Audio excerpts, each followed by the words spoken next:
Ahojte, dnes vám ukážem vlog z hotela H11, ktorého dominantou je súkromná výrivka na streche s výhľadom na celé mesto.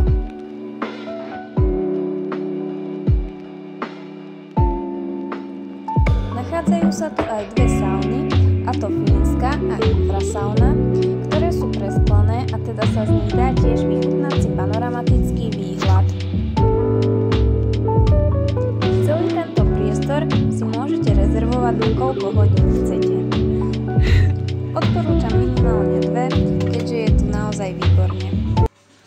A takto to vyzeralo pri príchode na strechu. V presklenej oddychovej miestnosti nás čakali poháre šampanského na privítanie, vynikajúci čajík a aj oriešky. Ako môžete počuť, hrala tu príjemná relaxačná hudba. Samozrejme sú tu aj sprchy a toaleta. Veľmi sa mi tu páčilo a určite sem ešte prídeme.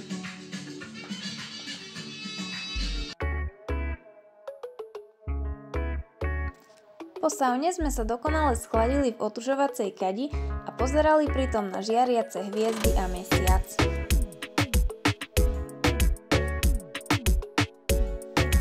Výrivka bola príjemne teplá.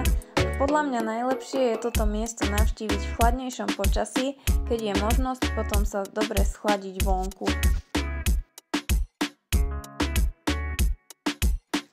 Z fínskej sauny sa môžeme pozerať priamo na Nitriansky hrad a z infrasauny vidíme druhú stranu mesta. Je to tu naozaj úžasne krásne. Celú strechu sme mali len pre seba a mohli sme si vychutnávať dokonalý večer. Ďakujem za zhliadnutie a nezabudnite sledovať môj YouTube Diana Travel.